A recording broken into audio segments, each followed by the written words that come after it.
Oral sex म्हणजे मुखमैथून करायची की नाही असाही प्रश्न बऱ्याचदा विचारला जातो. या प्रश्नाचं उत्तर आजच्या या व्हिडिओमधून आपण पाहणार आहोतच. याशिवाय ओरल सेक्स म्हणजे नेमकं काय? ते सेफ असतं का नसतं?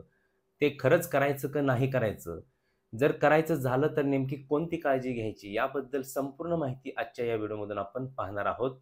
व्हिडिओ नेहमीप्रमाणे माहितीपूर्ण आहे, त्यामुळे नेहमीप्रमाणे एकच रिक्वेस्ट की हा व्हिडिओ जास्तीत जास्त शेअर करावा. अर्थात व्हिडिओ आवडला तर व्हिडिओला लाईक करा, चॅनललाही सबस्क्राईब करा, परंतु हा व्हिडिओ जास्तीत जास्त शेअर करायला मात्र बिलकुल विसरू नका. आणि आणखी एक गोष्ट करू शकता, तुम्हाला खाली जर हाईप नावाचं बटन दिसत असेल HYPE, त्यावरती देखील क्लिक करायला विसरू नका, जेणेकरून हा व्हिडिओ जास्तीत जास्त लोकांपर्यंत पोहोचेल. नमस्कार, मी डॉक्टर विनायक शिंदे आणि आपण पाहता doctor Vinayak Shinde official YouTube channel. तर सुरू करूयात आजचा आपला हा व्हिडिओ.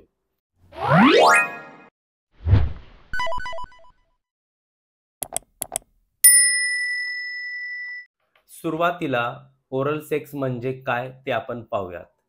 ही एक लैंगिक क्रिया असून यामध्ये जोडीदाराच्या जननेंद्रियाला म्हणजे प्रायव्हेट पार्टला किंवा गुदद्वाराला तोंड, ओठ किंवा जीभ यांच्या साहाय्याने उत्तेजित केले जाते. ही आता सर्वसामान्य क्रिया झाली आहे. ही क्रिया फोरप्लेचा देखील भाग असू शकते. फोरप्ले म्हणजे शारीरिक संबंधापूर्वी करण्यात येणाऱ्या क्रिया. अशी ही क्रिया असू शकते किंवा मुख्य क्रिया देखील असू शकते किंवा मुख्य क्रियेला पर्याय म्हणून देखील वापरण्यात येऊ शकते.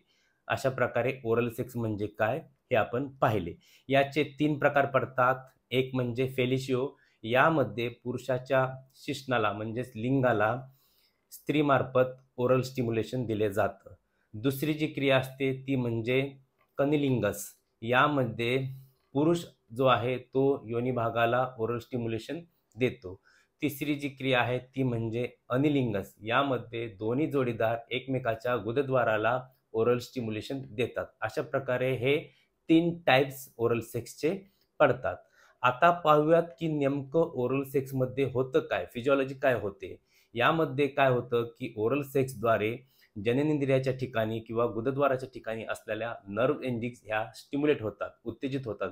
यामुळे सेक्शुअल अराउजल म्हणजे सेक्शुअल उत्तेजना किंवा कामोत्तेजना मिळते. याचबरोबर लुब्रिकेशनमध्ये ओलावा निर्माण होतो आणि ऑर्गॅझम म्हणजे लैंगिक समाधान किंवा लैंगिक समाधानाचा उच्च बिंदूपर्यंत पोहोचण्यासाठी मदत होते. अशा प्रकारे ओरल सेक्सची ही क्रिया घडून येते. आता आपण ओरल सेक्स म्हणजे नेमकं काय, त्याचे प्रकार कोणते आणि ओरल सेक्समध्ये काय प्रक्रिया घडून येते हे पाहिलं. यानंतर तुमचा प्रश्न, ओरल सेक्स करायचा की नाही करायचा? हे बघा, इतर लैंगिक क्रियाप्रमाणे हा देखील तुमचा वैयक्तिक निर्णय असू शकतो. कोणत्याही लैंगिक क्रियेमध्ये दोघांची सहमती असणं खूप गरजेचं असतं. परस्पर सन्मान आणि परस्पर स्पष्ट संवाद हे देखील खूप महत्त्वाचं असतं. जर दोघं जण जोडीदार प्रौढ असतील आणि आपापसात त्यांची संमती असेल, त्यांना रिस्क आणि सेफ्टी याबद्दल संपूर्ण कल्पना असेल, तर हे करू शकता. परंतु याचा अर्थ असाही नाही की एखादी क्रिया कॉमन झाली म्हणून किंवा एखाद्या क्रियेमधून आनंद मिळतोय म्हणून त्याचा आरोग्यावर काहीच परिणाम होणार नाही, असंही नाही. यासाठी लैंगिक आरोग्य उत्तम असणं आवश्यक आहेच. याशिवाय त्या ठिकाणची स्वच्छता देखील खूप महत्त्वाची असते. यानंतर पुढचा प्रश्न की ओरल सेक्स हे सेफ आहे की नाही?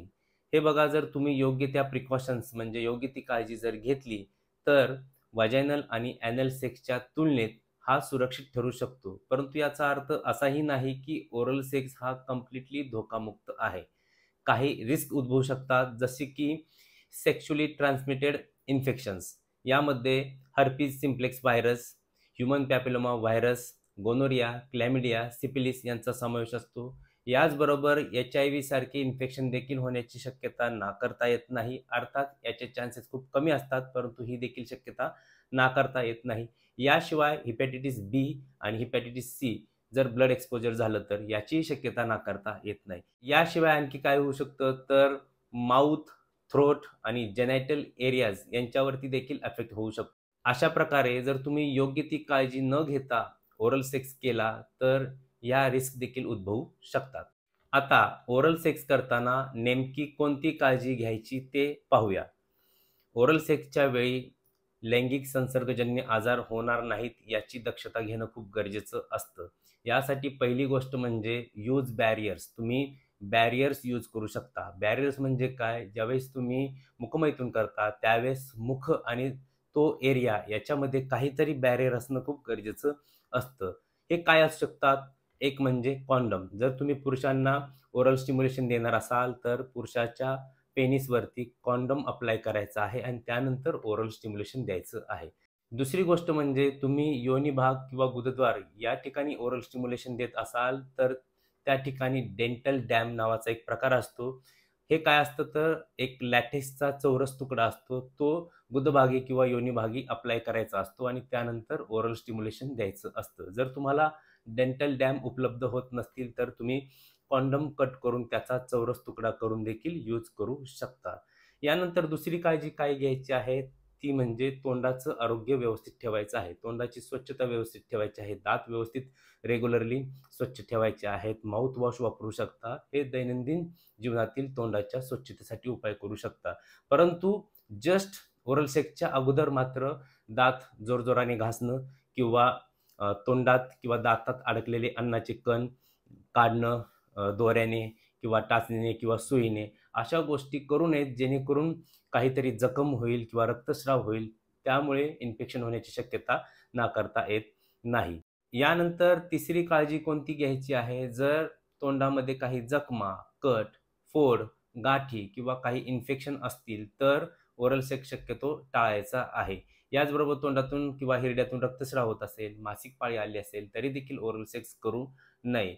याचबरोबर तुम्हाला जर माहीत असेल की तुमच्या पार्टनरला सेक्शुअली ट्रान्समिटेड इन्फेक्शन आहे आणि त्याची ट्रीटमेंट अद्याप सुरू नाही, तरी देखील ओरल सेक्स टाळायचा आहे. यानंतर चौथी प्रिकॉशन काय घेऊ शकता? तर तुम्ही स्क्रीनिंग करू शकता, टेस्ट काही करू शकता की सेक्शुअली ट्रान्समिटेड इन्फेक्शनच्या काही तपासण्या करून घेऊ शकता. यानंतर पाचवी काय करू शकता? तर लसीकरण. काही सेक्शुअली ट्रान्समिटेड इन्फेक्शनचं लसीकरण उपलब्ध असतं. ते लसीकरण करून घेऊ शकता. HPV व्हॅक्सिन असेल किंवा हेपॅटायटिस बीचं व्हॅक्सिन असेल, अशा प्रकारचे व्हॅक्सिन घेऊ शकता.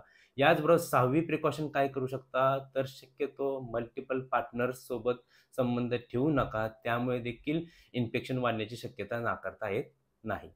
आता हे सर्व ऐकल्यानंतर पुन्हा तोच प्रश्न की ओरल सेक्स करावा की नाही? पुन्हा एकदा सांगतो, हा तुमचा वैयक्तिक निर्णय असू शकतो.